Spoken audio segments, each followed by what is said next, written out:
The second to last blessing of the Amidah begins Modim anachnu lach.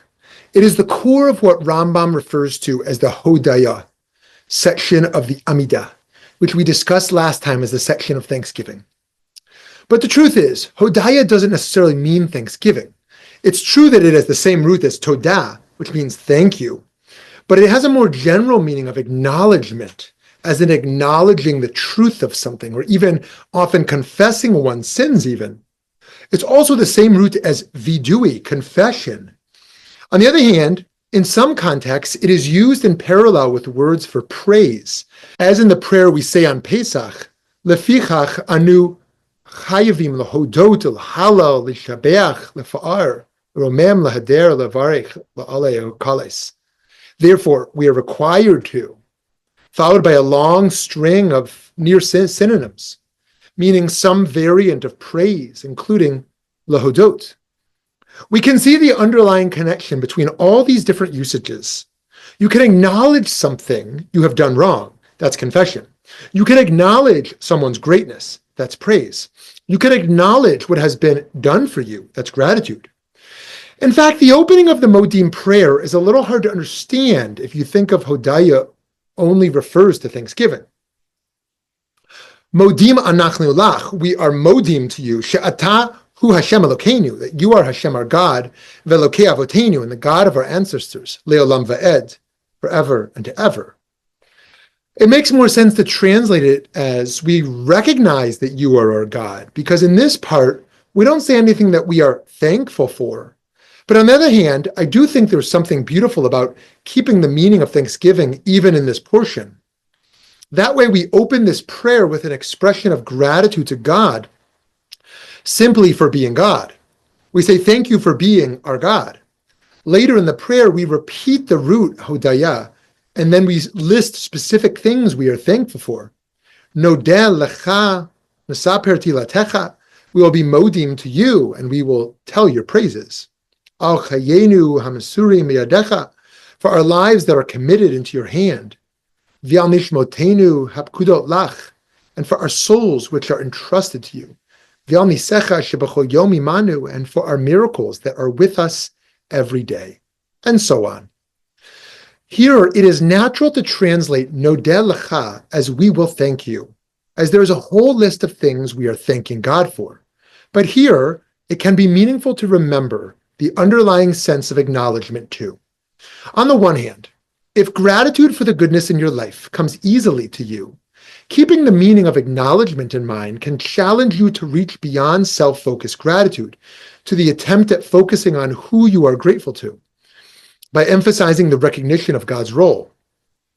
On the other hand, if you are in a place that you are not feeling thankful for the state of your life or the world, simple acknowledgement that all comes from God, without imposing a value on it, can be a more accessible meaning and maybe a step toward feeling gratitude as well. This blessing is the longest blessing of the Amidah, and it stands out for other reasons too. Along with the Kedusha, it is the only place in the Amidah where the congregation takes an extended, active role in the prayer leader's out loud recitation of the prayers. While the Shiliach Sibur, the prayer leader, or literally the messenger sent by the public to pray on their behalf, recites the Modim prayer out loud, the congregation recites a similar but differently worded prayer in parallel, the Modim de Rabbanan. 14th century Spanish Rabbi David Abudraham, in his commentary on the Siddur, explains the reason for this practice, saying, "It is not the way of the slave to be modeh to their master, and to say to them, 'You are my Lord,' through a shaliach, through an agent, a messenger. Rather, every person needs to accept in their own mouth the yoke of the kingdom of heaven. And if they accept it through a shaliach, through a messenger, then it is not a full acceptance, for they can then deny it and say, 'I didn't send them.' But in the rest of the prayer, which is bakasha, request, one can sue for one's own needs through a messenger, as everyone desires good for themselves and would not deny it and say, 'I did not send them.' And that is what David said in Psalm 16. 'I said to God, you are my Lord. I myself said it to God, not through a messenger.'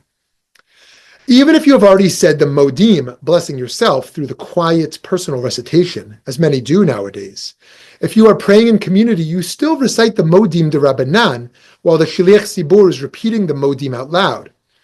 The Babylonian Talmud in Tractate Sota asks, at the time the Shliach Tzibur says Modim, the people, what did they say?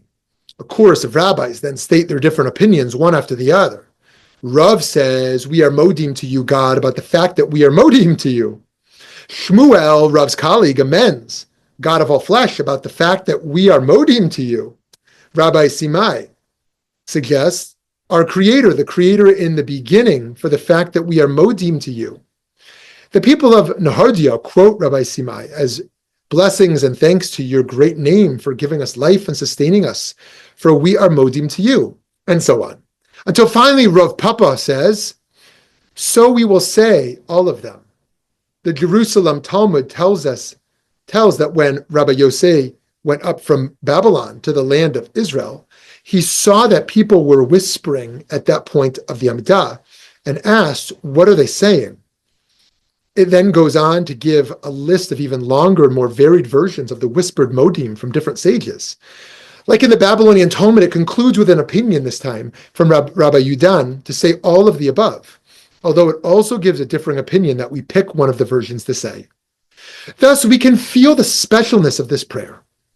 Throughout the communal Amidah, one voice is praying for the sake of the whole congregation, and the congregation is responding, Amen. Then at this moment, the prayer leader begins, Modim, and the congregation explodes into a sea of voices, each vocalizing their own acceptance of God's divinity, their own thanks to God.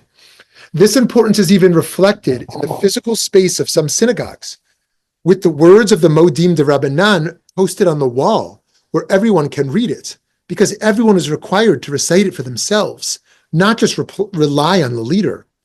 The choreography also stands out. Of all the prayers of the Amidah, only for the first one and this one do we bow when we say it.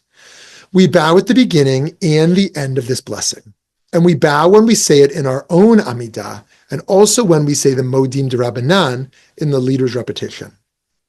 All the prayers of the Amidah are holy and important, but the opportunity to show gratitude to God and acknowledge God's place in our lives seems to prompt an outpouring of liturgical fervor. Our name, Jews, Yehudim, comes from the word Hodaya, through the name of Yehudah, which our matriarch Leah gives to her third son. She said, this time I will be Modah to God. Therefore she named him Yehudah. In the Talmud, Rabbi Yochanan teaches in the name of Rabbi Shimon ben Yochai, from the day that the Holy Blessed One created the world, there wasn't anyone who thanked or acknowledged God until Leah came and was Modah to God. With all this enthusiasm for gratitude, the Mishnah makes a surprising statement. It says, one who says Modim, Modim, we silence them. Doubling the gratitude, says the Mishnah, is not allowed. The Talmud explains that this is because it seems like you're acknowledging two powers, counter to the essential oneness of God.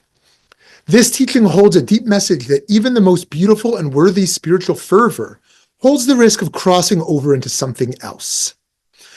So how do we encourage in ourselves an enthusiastic yearning to recognize God, to express gratitude to and reach for the Almighty without going too far? Rabbi Avraham Yitzchak HaKohen Kook, the first Ashkenazic chief rabbi of pre-state Israel, says that the answer is humility, anivut. He writes, every false belief which ruins the world develops, in most cases, from the desire to rise up without bound and without the proper preparations, which results in falling and shattering. Idolatry desired to draw close to the divine with the senses and descended to its lowliness, because it wanted to rise to a place that is impossible to rise to, and it didn't acquire the necessary preparations, which are the ways of wisdom and feeling that prepare a person to visit in the sanctuary of God. Deviation from the original line, from the source of Israel, always has some idolatry in it, a desire and endeavor to depict the divine with absolute, positive recognition. One only learns the revelation of the divine that comes through the great quality of humility of Moshe, our teacher, peace be upon him. For a person cannot see me and live, and you cannot see my face. The purpose of the ascending of human need toward knowledge of God is that they should know a piece of the knowledge and the impossibility of its completion. so that the ascent will always return by way of the pieces that are revealed through the priming of a person, the power that impels the loftier culture. We use the Modim prayer and its echo in the Modim de Rabbanan to foster our desire to acknowledge and express gratitude to God. But we should always remember to do so with humility and not forget that it is of great privilege to attempt acknowledging God, who is always beyond our understanding, and to identify ourselves as God's servants in the world. Hence, perhaps, the versions of the prayer in the Talmud that say, "We are grateful for being grateful." I have a personal practice of pausing before pronouncing the set words of the Modim blessing and verbalizing 3 unique things that I'm grateful for in the moment, to fill myself with gratitude, so that the prayer doesn't remain abstract, but is heartfelt and specific. I find the Modim blessing a really important moment in the prayer experience. While throughout the Bakashot, the petitionary prayers, I'm hoping to cultivate positivity, I'm still focusing on the things that I or the world are missing, and so there's some negativity generated. The Modim is my chance to rewire my brain back toward all that we have. It's not a gratitude that ignores my needs or others' needs. Bakashot still dominates. But I do appreciate the chance to approach the end of the Amidah with the recognition that on some fundamental level we are okay, and an expression of gratitude for life and goodness. May you all be blessed.